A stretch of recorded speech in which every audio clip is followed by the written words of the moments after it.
So this is a big, big day, a beautiful day, potentially one of the great days ever in civilization. Things that have been going on for hundreds of years and thousands of years. We're going to, at least we're at a minimum very, very close, and I think we're beyond very close. And I want to thank Bibi for really getting in there and doing a job. We've worked well together, as we have with many other countries, both of us, with many other countries, which is the only way this whole situation gets solved. And I'm not just talking about Gaza. Gaza is one thing, but we're talking about much beyond Gaza. The whole deal, everything getting solved. It's called peace in the Middle East.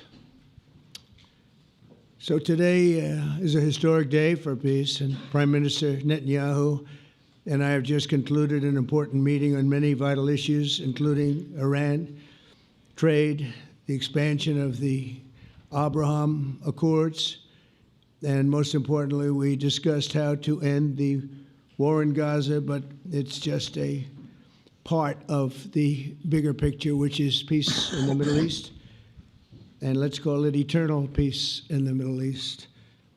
So this is far more than anybody expected, but the level of support that I've had from the nations in the Middle East and surrounding Israel and neighbors of Israel has been incredible, incredible. Every single one of them. This afternoon, after extensive consultation with our friends and partners throughout the region, I'm formally releasing our principles for peace, which people have really liked, I must say. And these are done not just routinely done, these are done with total consideration and working with the nations that we're talking about. All of these nations have made contributions to those suggestions. I want to thank the leaders of many Arab and Muslim nations for their tremendous support in developing the proposal, along with many of our allies in Europe. Europe has been very much involved, and as I was called by many of the European leaders, most of them saying, "Is this true? Are you really doing peace in the Middle East? This is the most incredible thing we've heard." Some think it's the biggest thing they've ever heard. They called just to find out, was it just a rumor or is it actually done? And then they said, have you spoken to the Arab leaders? Have you spoken to all of the other leaders that we have to get? A lot of people involved in this one. I also want to thank Prime Minister Netanyahu for agreeing to the plan and for trusting that if we work together, we can bring an end to the death and destruction that we've seen for so many years, decades, even centuries, and begin a new chapter of security, peace, and prosperity for the entire region. And I want to just say that my meetings and dialogue that we had with so many countries, Saudi Arabia as an example, the king is a phenomenal person. The Emir of Qatar, he's incredible people. UAE, and that's MBZ and ABZ. We're totally involved. These are the people that we've been dealing with and who've been actually very much involved in this negotiation, giving us ideas, things they can live with, things they can't live with. Pretty complex. I mean, after 2,000, 3,000 years, whatever it is, I guess it's got to be a little complex, or it would have been done a long time ago. The King of Jordan was with us, as you know, in the United Nations. The President of Turkey, President Erdogan, is a friend of mine, a strong man, but a good man. President of Indonesia, somebody who's an amazing leader, Prabowo. He is an amazing leader and respected by everybody. He was in the room with us. We were together with most of these people that I'm mentioning. Others were by phone or the next day. The Prime Minister and the Field Marshal of Pakistan, they were with us right from the beginning. Incredible. In fact, they just put out a statement that they fully believe in this pact. It just came out just as I was walking around. They said, "Sir, you have a big notice from the Prime Minister of Pakistan and from the Field Marshal that they back this 100%. President El-Sisi of Egypt, who's terrific. And these are people I've gotten to know over the years. I mean, I would say it started around 2015 and then went into 2016 when the presidency officially began. But I've known him actually for a long time, and there are in many cases really great men. I can't say in all cases, but I will tell you in many cases they're great men and some great women too. They tend to be mostly men, however, I will say that. But if accepted by Hamas, this proposal calls for the release of all remaining hostages immediately, but in no case more than 72 hours. So the hostages are coming back, and I hate even saying this from the standpoint, doesn't sound right, but it is so important to the parents. The bodies of the young men, I believe in almost all cases, the young men are coming back immediately. I met with parents. The parents felt as strongly about getting the body of their dead boy back as they did as though the boy were alive and well. It's so important to them. And it means the immediate end to the war itself, not just Gaza. It's the war itself.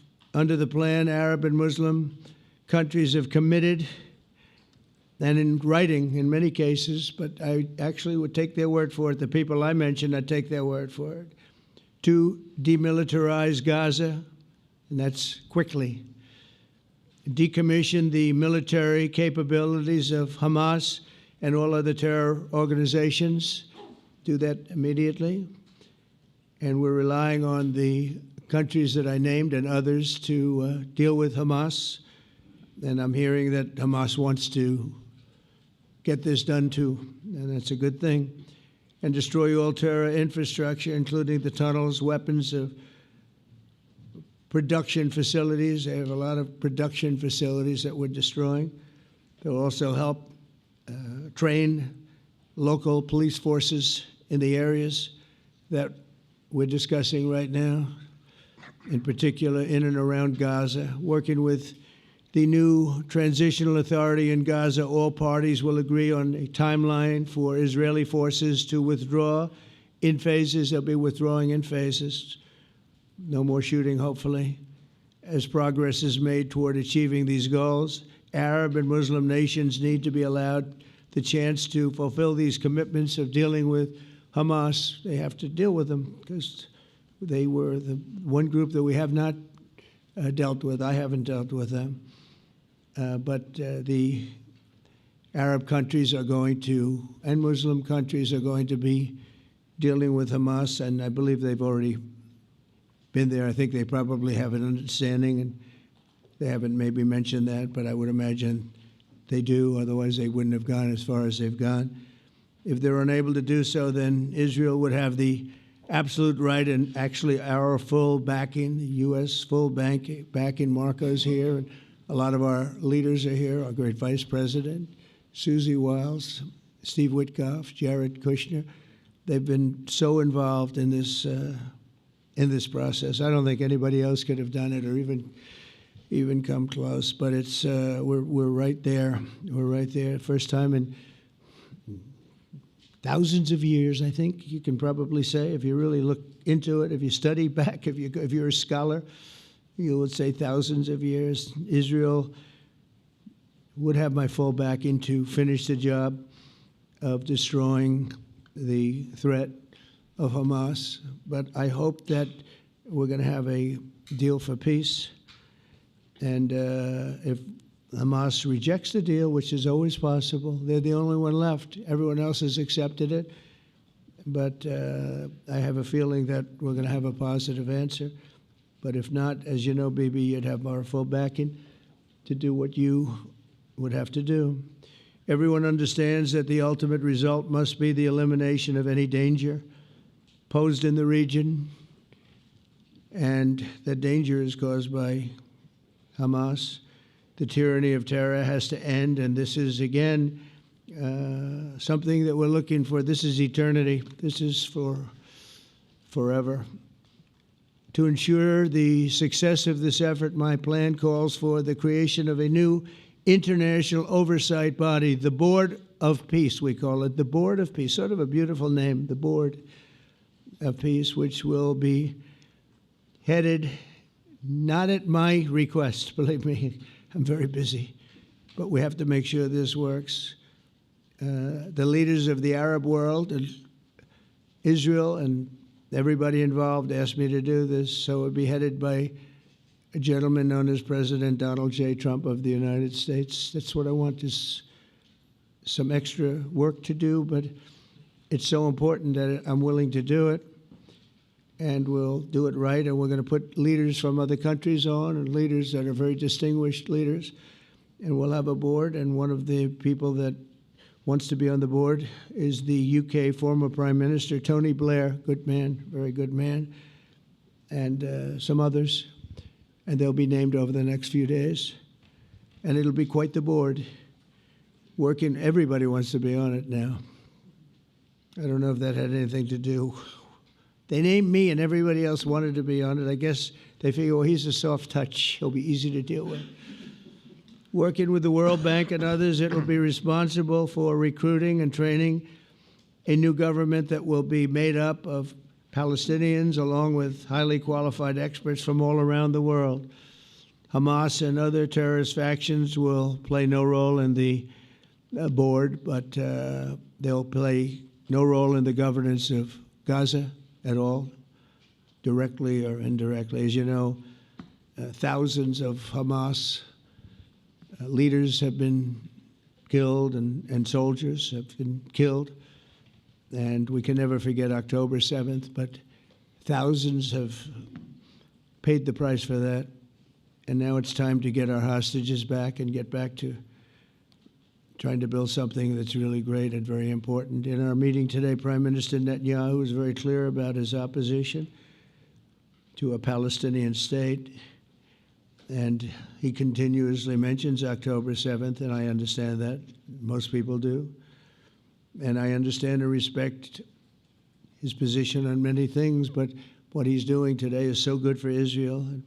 I noticed that they have large crowds gathering in Israel all the time, and they have my name up. They like me for whatever reason, maybe I don't know, but they do like me. But they say two things: please get the hostages back and please end the war. They've had it. It's had it. So I think it's a very popular thing you do, because he's a warrior. He doesn't know about getting back to a normal way of life, but he is a warrior, and Israel's lucky to have him. But now the people want to get back to peace. They want to get back to normalization in a true sense. Several countries have foolishly recognized the Palestinian state. As you know, some of our European friends, allies, good people, but they're really, I think, doing that because they're very tired of what's going on for so many decades. They've been presidents and prime ministers for years, and during this time, having to do with the Middle East, all they're doing is talking about the same thing over and over. They want to see it get back. And nobody wants that more than me, or I believe Bibi too. But the people of Israel want it. They really want it. They want the hostages back. That includes the probably 32 bodies that we're talking about, 20 people that are living, 32 or so people that are dead, and they want to have peace. So let us not forget how we got here. Hamas was elected by the Palestinian people. Israel withdrew from Gaza thinking they would live in peace. Remember that a long time ago? They withdrew. They said, you take it. This is our contribution to peace. But that didn't work out. That didn't work out. It was the opposite of peace. They pulled away. They let them have it. And I never forgot that, because I said, that doesn't sound like a good deal to me. As a real estate person, I mean, they gave up the ocean, right? Ron, they gave up the ocean. They said, who would do this deal? And it still didn't work out. They were very generous, actually. And they gave up the most magnificent piece of land in many ways in the Middle East. And they said, all we want to do now is have peace. And that request was not honored. Instead of building a better life for the Palestinians, Hamas diverted resources to build over 400 miles of tunnels and terror infrastructure, rocket production facilities and hid their military command posts and launch sites in hospitals, schools, and mosques. So if you went after them, you'd be after them, and you wouldn't even realize you ended up knocking out a hospital or a school or a mosque.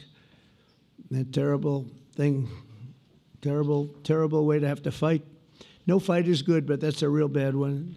So there are many Palestinians who wish to live in peace. Many. I've seen so many of them, and they have support. And I challenge the Palestinians to take responsibility for their destiny, because that's what we're giving them. We're giving them responsibility for their destiny, fully condemn and prohibit terrorism and earn their way to a brighter future. They don't want the life that they've had. They've had a rough life with Hamas. If the Palestinian Authority does not complete the reforms that I laid out in my vision for peace in 2020, they'll have only themselves to blame. We're giving them an amazing footprint, and they have amazing support from the leaders of the Arab world and the Muslim world, the great leaders. These are great leaders. These are unbelievable leaders that have built great countries and very wealthy countries. What the future holds for the Palestinians, no one really knows, but the plan that we put forward today is focused on ending the war immediately, getting all of our hostages back, getting everything back. Hard to believe when you even say it, and creating conditions for durable Israeli security and Palestinian success. Israeli security is going to be involved. We're going to help you. We'll be there with you in terms of helping with security. We want to make sure it works. We just want to make sure it works. There shouldn't be a shot fired. Now, there will be, I guess, because that's the way it seems to be, but there shouldn't have to be within a few days. There shouldn't have to be a shot fired. Maybe for eternity. Wouldn't that be nice? I hope it's true. I can tell you the leadership of that region feels that there's a good chance of it being true. So this will lead to this agreement that we're talking about will lead to a sustainable long-term peace. No president in history has been a greater friend of the state of Israel than I have, in addition to negotiating the Abraham Accords. I like to say it that way because the real people, that's what they call Abraham. I would say Abraham, but it's so much nicer when you say Abraham. So much more elegant. But the Abraham Accords are amazing. Jared, you did that along with your group of geniuses, and nobody thought that could be done. We have 4 countries, and Sleepy Joe Biden didn't do a thing. He didn't even know what the hell they were. He should have had them fold up. But I think this will also lead to packing them. And who knows, maybe even Iran can get in there. I hope, we hope we're going to be able to get along with Iran. I think they're going to be open to it. I really believe that. But they could be a member. I long ago said, I'll bet you at some point Iran will be a member of the Accords. And little did I realize it was going to take this turn. That was some turn we did with the B-2s.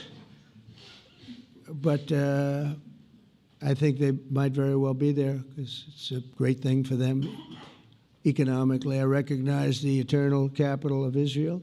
I opened the American embassy in Jerusalem. That was something that everyone said would never be done, could never be done. Virtually every president for many, many years, for decades, would campaign on making Jerusalem the capital of Israel. They campaigned on it over and over. Is that right, Steve? Is that right? Everyone, and when they got to it, and I understand why now, because it was so, when I got to office, I campaigned on it too. I said, we're going to make it, and then I'd get calls from the leaders of various countries saying, please don't do it, please don't do it. It'll end the whole world, please don't do it. And finally, I just didn't say anything, and I did it. People were calling me before I did it because they heard I was going to do it, and leaders of countries were calling me, and I think it was on a Thursday that I did it, and they'd call me Monday, Tuesday, Wednesday, 3-4 times a day, and I said, tell them I'll call them back on Friday. And I announced it on Thursday, and I called them back, the biggest people in the world, and they said, you've done it. I said, done what? You've made the capital of Israel, Jerusalem, and we wanted to talk yet. I wish you called me a little sooner. Maybe I could have done something about it. So that was a lot easier than getting into an argument, because I knew what they were calling about. And you know what? It turned out to be amazing. Everybody thought it was going to lead to the end of the world, right? The end of the world, Ron, that's what they said. It didn't lead to anything. It just led to something that I promised, and something that was very, very popular for Jewish people and a lot of other people, too. I recognize Israeli sovereignty over the Golan Heights, and I cut taxpayer funding to the corrupt United Nations Relief and Works Agency. And United Nations was interesting because, as you know, a few days ago they introduced me. Ladies and gentlemen, the President of the United States. I'm looking at my teleprompter, and the thing was dead, stone cold, dead. The thing's up here. I have a long, beautiful speech to make. I'm back 30 feet back, and I'm saying, they're introducing me. There's nothing on my teleprompter. So, but I made a speech. I actually got good marks. You think Biden could have done that? I don't think so.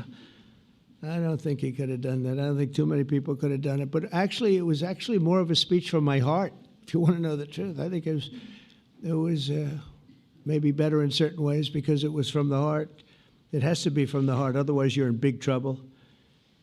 But I cut taxpayer funding for that very corrupt United Nations Relief and Works Agency, and nobody thought that would be done, and withdrew from the horrible Iran nuclear deal that was imposed upon Israel by Barack Hussein Obama and Biden. And I don't think Biden knew anything about it, though. I don't think he knows anything about it now, actually, if you ask him. He'd say, what is that? And we obliterated Iran's nuclear enrichment capacity, making it impossible for them to have a nuclear weapon, which they would have had probably in about 2 months from that.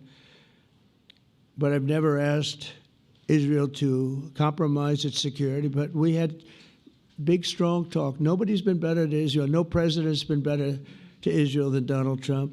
But we had a long, strong talk, Bibi and I, and he understands it's time. It's time. History has shown. And the people of Israel want it. And the people of the Middle East want it. The people of enemies of Israel want it. But they don't have really too many enemies right now. And you know what? Many countries have gained great respect for Israel, for the way they fight, for the job they do, including me. I had respect anyway, but they gained respect. History has shown us that those who have relations with Israel have thrived, while those who have devoted resources and attention toward the destruction and even annihilation of Israel have languished. They haven't done well. Israel is not going anywhere. They're going to coexist with other people and countries in the region, from Syria to Lebanon to Saudi Arabia. The promise of a new Middle East is so clearly within our reach. This is the closest we've ever come to real peace, not fake peace, not political fool's peace. If we can get this difficult problem solved, the opportunities for all within that vast region of this world, it's a vast region, it's unlimited. The Abraham Accords show that all countries are better off when they communicate and work together and embrace new opportunities. I hope Jared and Steve and Susie and Marco and JD, we have great people. I hope you guys are going to work very hard to get these other countries in, because now they have no excuse. There's no longer an excuse. They were somewhere hesitant. And I tell you, the 4 countries that went in, I give them tremendous credit, and it's worked out incredibly well for them. In the same spirit, I'm pleased to report that earlier today, we took another important step toward greater understanding in the region. A short time ago, we had a historic phone call in the Oval Office with Prime Minister Tani, who's really a great, great person. So we had a great talk, and I was on the phone, and Bibi was talking. Prime Minister Al-Thani was of Qatar. They really had a heart-to-heart conversation. It was a great conversation, I thought. It was productive. It was everything that you need to have something turn out to be successful. And I want to thank Bibi, and I want to thank the Prime Minister. It was fantastic. We agreed to launch a formal trilateral mechanism between Israel, Qatar, and the United States to begin a dialogue to enhance mutual security, correct misperceptions, and avoid future misgivings. And I want to thank Qatar, its leadership, and the Emir. He's a fantastic person. I think, I'm going to be his public relations man because I know him differently than a lot of people know him. But he wants peace. He wants to see peace. And his people, and they really acknowledge the critical role that they've played as mediator. And again, we're not quite finished. We have to get Hamas, but I think they're going to be able to do that. So now it's time for Hamas to accept the terms of the plan that we've put forward today. And again, this is a different Hamas than we were dealing with because I guess over 20,000 have been killed. Their leadership has been killed 3 times over. So you're really dealing with different people than we've been dealing with over the last 4 years, 5 years. Everyone has done their part and come to the table in good faith. Our Arab and Muslim partners are fully prepared to step up and fulfill their commitments for the benefit of the people of Gaza and the entire region. They're willing to step up and do a lot. They really are. There are a lot of good people involved. Everybody who wants to see an end to the violence and destruction should be united in calling for Hamas to accept the extremely fair proposal so that we can end the war and get us back our hostages right now and have everlasting peace. And I look forward to having relationships with everyone. As the chairman of the board, I'll be involved, and we'll have meetings with some very smart people that'll be working over there to make sure that we haven't just been wasting time with an agreement that doesn't get done. The task of building peace will not be easy. There are some of the hardest problems in the world to solve, and that's why it's been going on for so many centuries. But too many lives are at stake not to try, and this was more than a try. I mean, I think this is something that gets done when you have virtually every country, and these are powerful, powerful countries that have a lot of money, and the money can make things happen. A lot of countries try, and they don't have any money. These are very rich countries that can make things happen. So together we'll forge a much safer and more hopeful future for everybody, including Israel. And I want to thank Prime Minister Netanyahu for his partnership. And I want to thank all of the leaders, the kings and the emirs and the presidents and prime ministers, people I mentioned. And they've been absolutely fantastic to work with. And it's just happened very quickly. It's happened from a couple of weeks before I had a couple of meetings, but a couple of weeks before we went to the United Nations. And we had some incredible meetings. It all came to place. It all took place, and everybody wanted to be a part of it. I don't have anybody that's saying we don't want anything to do with it. It's just the opposite. And I'll tell you, a couple of years ago, a year ago, I don't think we would have had this kind of participation, Mr. VP, right? I don't think we would have had. It's been amazing. The participation was 100%. Everybody wants to be a part of it. And everybody, those very strong countries, everybody wants it to work. So, Bibi, congratulations on this. I think this will be your crowning achievement, frankly. If this all works out, we think it will. It's going to be your crowning achievement, and I want to thank you very much for being here. Thank you, please. Thank you. Thank you.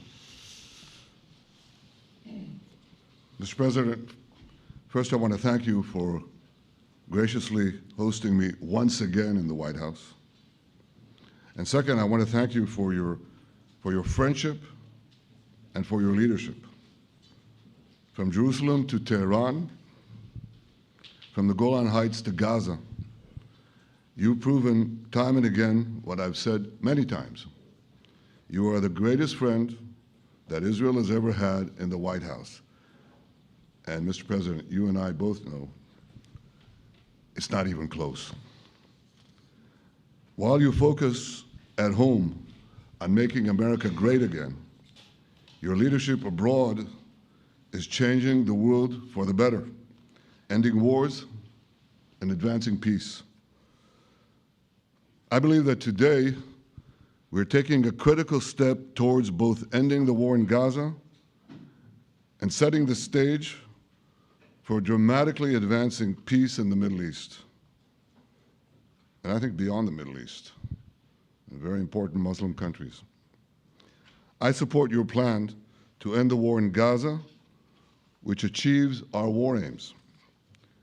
It will bring back to Israel all our hostages, dismantle Hamas's military capabilities, end its political rule, and ensure that Gaza never again poses a threat to Israel. We would not have achieved this turning point without the courage and sacrifice of our incredibly brave soldiers. They fight like lions to defend the people of Israel, and they serve on the front line in the war between civilization and barbarism. Mr. President, when our two countries stand shoulder to shoulder, we achieve the impossible. Just a few months ago, in Operation Rising Lion and Operation Midnight Hammer, we struck a decisive blow against Iran's nuclear and ballistic missile program. Your bold decision to send those B-2s made the region safer and the world safer. Now, under your leadership, we're taking the next step to win the war and expand the peace. Your plan is consistent with the 5 principles my government set for the end of the war and the day after Hamas. Everybody asks, what is your plan for the day after Hamas? Here's our plan. Pass it in the cabinet. All our hostages, both those who are alive and those who died, all of them will return home immediately. Hamas will be disarmed. Gaza will be demilitarized.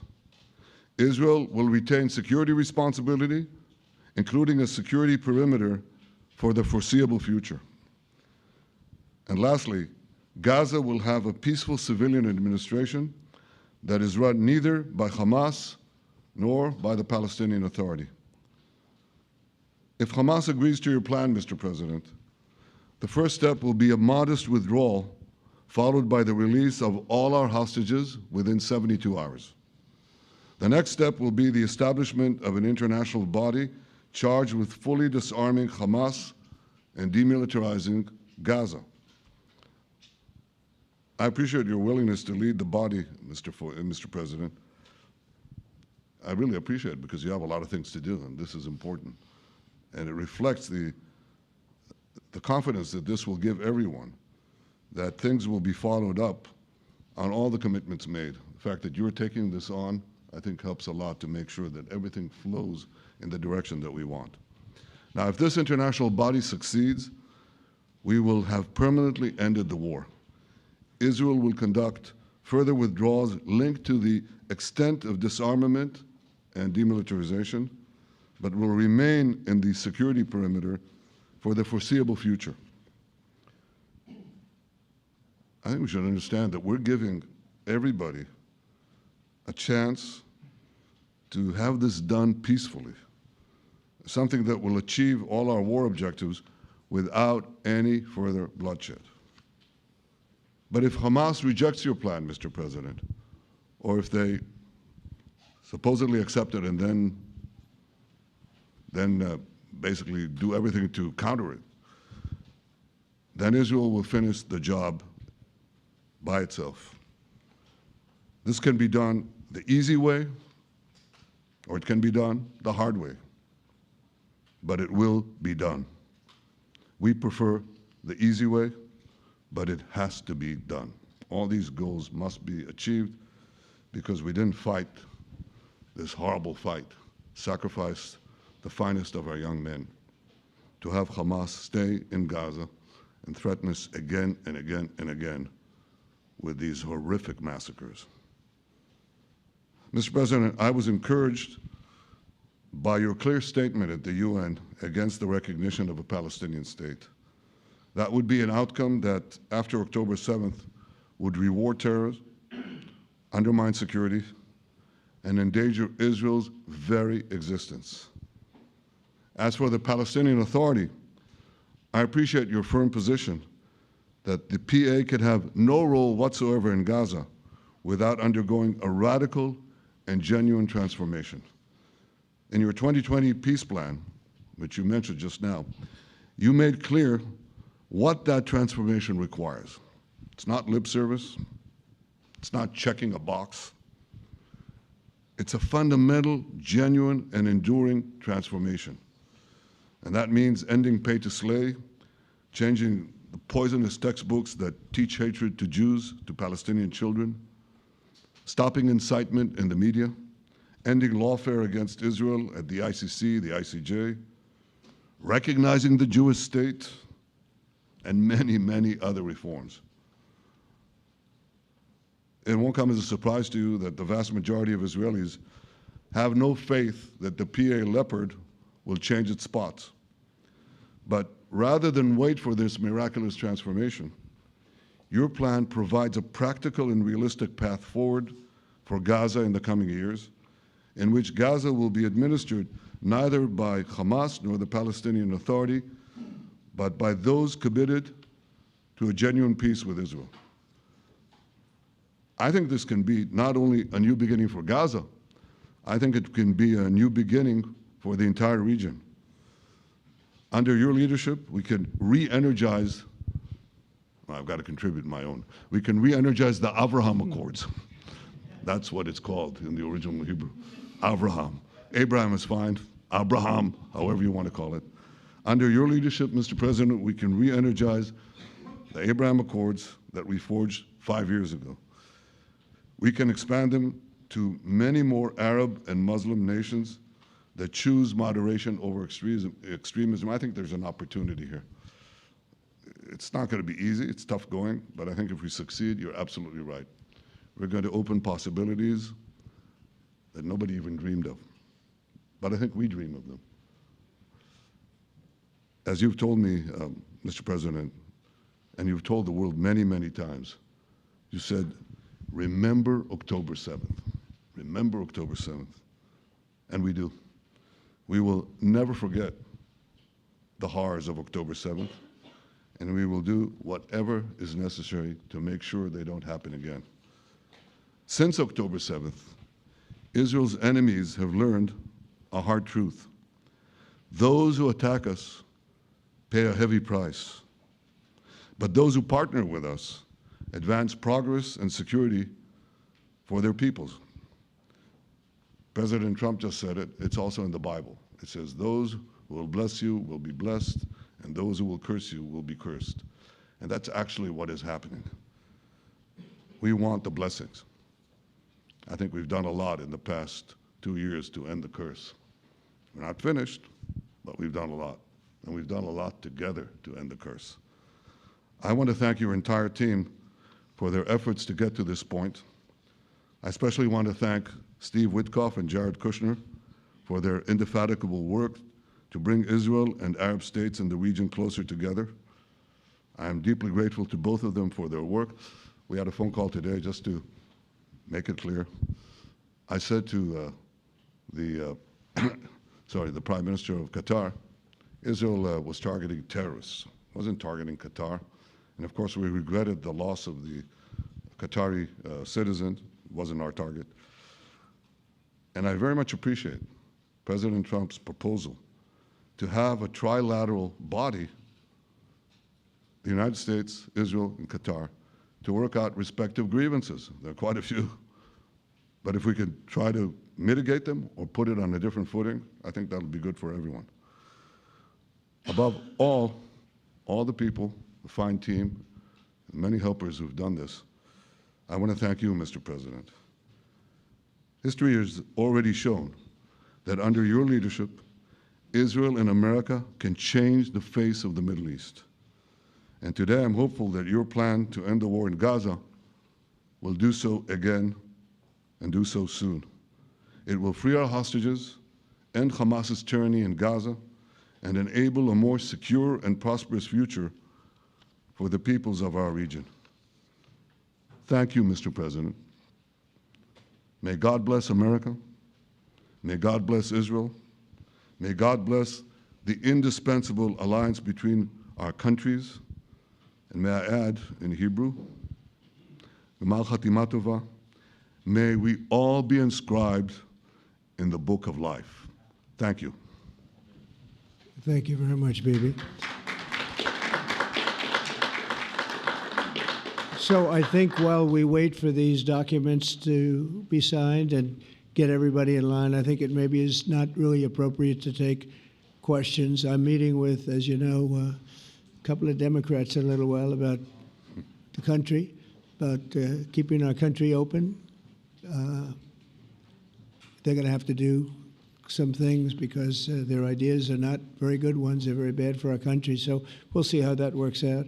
But this is something that was really historic today. This was something that was amazing. I think, Bibi, I mean, depending on you, I think while we're waiting for signatures and waiting for approvals from a lot of different countries that are involved in this, we probably shouldn't take questions? Or would you like to take a question or two from perhaps a friendly Israeli reporter, if there's such a thing?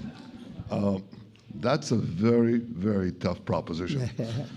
But I would think, Mr. President, that I would go by your instinct that this is, we'll have enough time for questions. Let's settle the issue first, I think. Thank you very much, everybody. Thank you.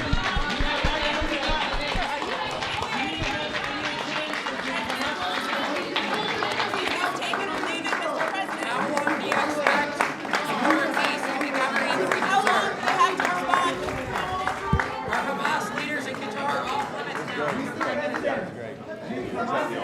now.